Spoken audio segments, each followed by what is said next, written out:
Bene data bakundwa b'umwami Yesu Kristo, mwese abakurikira izi nyigisho tubahaye ikaze mu biganiro bya Saveur Divine.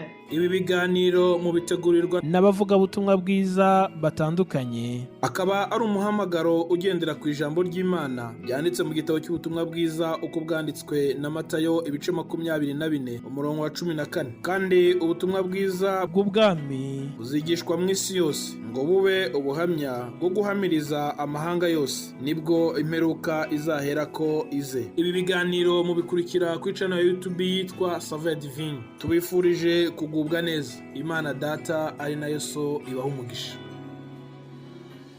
Turi ku munsi wa gatanu, ni tariki 30 ukwezi kwa12 n'umwaka wa 2022. Turasozereye icyumweru kivuga butumwa mu kiganiro Saveur Divine, kandi turasozereye n'umwaka wivuga butumwa mu kiganiro Saveur Divine. N'umunezero mwinshi Imana yabanye natwe na bene data dufatanije uyu murimo, kandi n'umunezero mwinshi no kuri mwebwe twashoboye kubana kugira ngo dusangire ijambo ry'Imana. Icyo ndabipfuriza mwese nanje nipfuriza nuko ijambo ry'Imana twumviye twasangiriye hano muri kino kiganiro ryo tubera impamba, ryo tubera itara rimurikira ubugingo bwacu kugira ngo dushike mu ijuru kwa Data amahoro. Yesu nahabwa icubahiro. Nifuje ko dusangira iri jambo ryo gusozera uyu mwaka tuvuga kandi kuri Kristo Yesu. Arakwiriye kuvugwa umwaka utangura, arakwiye kuvugwa umwaka ugeze hagati, Yesu akwiriye kuvugwa umwaka turangiza, akwiriye kuvugwa ibihe byose, amezi yose, imisi yose, uko tuvuze. Haleluya! Ijambo ry'Imana ryose rikiye kwamamaza no gushingira intahe Kristo Yesu umwana w'Imana nzima, wo twahawe kugira ngo adukize ibyaha. Imana ishimwe. Dusome aya majambo dusanga mu gitabo cyandikwa Abaheburayo igice cy'icenda n'umurongo wa 27 tugeze ku murongo wa 28. Mutwe w'amajambo haravuga ngo ikimazi gishobora gukuraho ibyaha, igitambo gishobora gukuraho ibyaha. 27. Kandi kuko abantu babikiwe gupfa rimwe, hanyuma yaho hakaza amateka cyangwa urubanza, na Kristo nuko yamaze gutangwa rimwe ngo yishire ku ibyaha bya benshi, azoboneka ubwa kabiri atazanywe n'ibyaha, abonekere gukiza abamwiteze. Imana ishimwe. N'iri jambo tumaze gusoma Imana yashyize ku mutima ngo dusangire mu kurangiza uyu mwaka, kandi rinatwinjize no mu mwaka mushasha dusigaje iminsi mike ngo dutangire. Igitambo ikimazi gikuraho ibyaha ni kimwe cyonyine, ni Kristo Yesu. Ngo nk'uko umuntu ashirirwaho kuba rimwe akabaho hanyuma agapfa, ikindi gihe akarindira urubanza, ngo niho Kristo nawe nuko yaje mu isi cyagihe yavukira mu gisagara cya Dawidi i Betelehemu, maze amaze gukora igikorwa cyamuzanye mu isi akabambwa mu musaraba, yikoreye ibyaha by'abari mu isi kugira ngo abacungure. Ijambo ry'Imana ritubwiye ngo Yesu azogaruka, kandi niko yasezeranye amaze gusezera intumwa. Abigishwa arababwira ngo ndagiye ariko nzogaruka. Niyagaruka ubugira kabiri, ijambo ry'Imana ritubwiye ngo ntazobazanywe n'ibyaha, ngo azobaje kugira ngo abonekere gukiza abamwiteze bose. Mwene data, uyu mwaka wa 2022 turawurangije. Uriteze Yesu, urangije witeze Yesu. Mwaka wa 2023 hasigaye iminsi mike ngo tuwutangure. Mbega tuwutanguye twiteguriye Yesu. Iminsi mikuru ni myiza kunezerwa ni byiza, guteka, kwambara ni byiza, ariko ikitubereye gikuru kurusha ibyo byose no kwitegurira Yesu Kristo, kuko agiye kuza vuba, ngo ntazobazanywe n'ibyaha ukundi, ariko azoba aje gukiza abamwiteze, azoba aje gutabara abamwiteze ku ijoro n'umurango. Mbega muri abo urimwo, muri abo nanje ndimwo. Niyo mpamvu ndakwifuriza, nanje niko niyifuriza ngo uyu mwaka turangize dutangure n'uwundi twiteze Yesu Kristo. Imana ishimwe cyane. Mu minsi mikuru nk'iyi ubutumwa butandukanye burandikwa, burarungikwa, kandi ni byiza. Abantu n'uwo mutavugana, heze igihe kirekire mutavugana, arafata umwanya akakwandikira akamesaje keza, ubutumwa bwiza burimo kukwifuriza imigisha yose Imana itanga, amagara meza, ubutunzi, kuroranirwa mu miryango, akazi keza n'ibindi bitandukanye. Ibyo byose bene data ni byiza.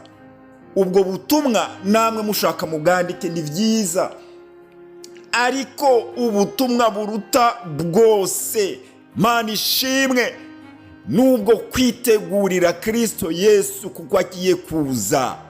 Ubutumwa buruta bwose buvuga ngo Yesu ari hafi, imbere ari ku muryango, araje, aje gukiza abamwiteze.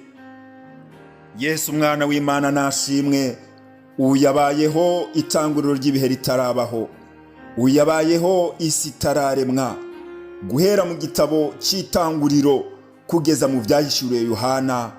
Ibyahumetswe n'Imana byose bivuga kuri Kristo Yesu. Imana ishimwe. Naranezerewe cyane, naratangaye maze gusoma nkabona mu gitabo cyo Kuvayo igice 25 ibikorwa Imana yabwiye Mose gukora, harimo kubaka ihema ry'Uhoraho, mbere n'ibindi bikorwa yategetswe gukora mu ihema ry'Uhoraho. Ingene byose byavuga kuri Kristo Yesu ko ari igitambo, ikimazi gikuraho ibyaha. Imana ishimwe. Imihango yose yakozwe mu ihema ry'ibunaniro, ibikorwa byose byakozwe mu rusengero i Yerusalemu, ibimazi byatangwa, ibitambo byatangwa, byose byari igishushanyo n'ikigereranyo cy'umwana w'Imana Yesu Kristo azoza mu gihe gikwiriye, kugira ngo iyo mihango yose ayikureho, ibyo bikorwa byose abikureho, kugira ngo intama ntizongere kwicwa ziza gutangwa kw'ibibazi, kugira ngo abakene baruhuke, bateza gutwara inuma, kugira ngo nabo ibyaha byabo bitwikirwe. Yesu Kristo igihe gikwiye ashika nk'uko Imana yari yabivuze. Imana itabesha. Umwami Yesu azari kimaze igitambo gikuraho ibyaha by'abari mu isi. Tunezerwe bene data, duhimbagwe. Uyu munsi niryo shingiro ry'umunezero wacu.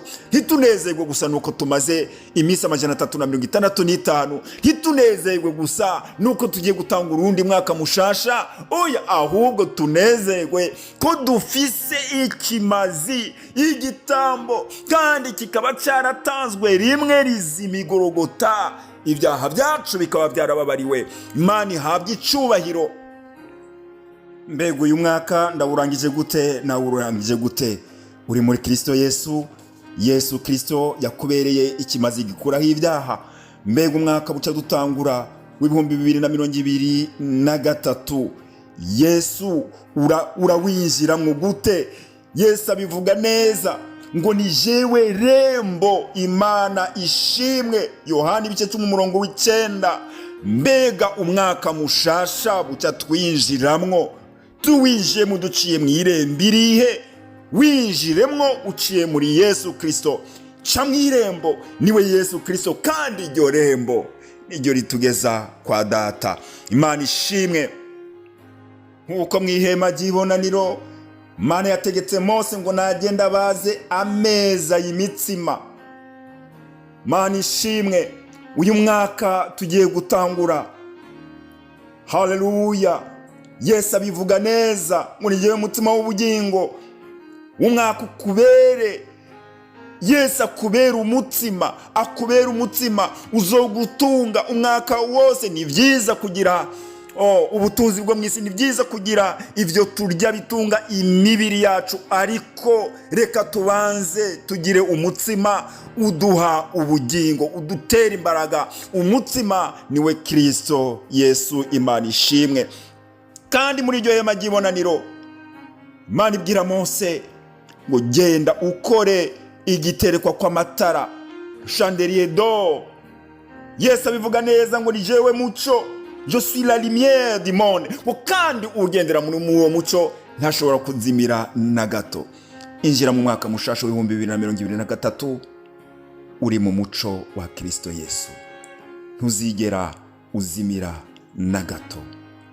Nicyo ndakwifurije, akira umutsima w'ubugingo uzokuyobora, kuko umwaka bucya dutangura ni umwaka ukomeye, ni umwaka utoroshe, ni umwaka uzoba umwaka tutigeze kubona, ni umwaka uzonaniza abari mu isi bose, ni umwaka uzoremera ishengero ry'Imana. Urakeneye umutsima, ndakeneye umutsima. Uwo nawe ni Kristo Yesu, niwe mutsima w'ubugingo. Urakeneye itara, kuko uyu mwaka bucya dutangura ni umwaka w'icuraburindi, w'umwijima, w'umuzitanya. Turakeneye Kristo Yesu, uramukeneye kugira ngo aza kugenda imbere, naje agenda imbere. Ndabifurije kurangiza umwaka amahoro, kandi ndabifurije gutangura uyundi amahoro. Yesu Kristo mu bumana bwiwe abatwikirize amaraso yiwe muri byose na hose, mu izina rya Yesu Kristo. Amen.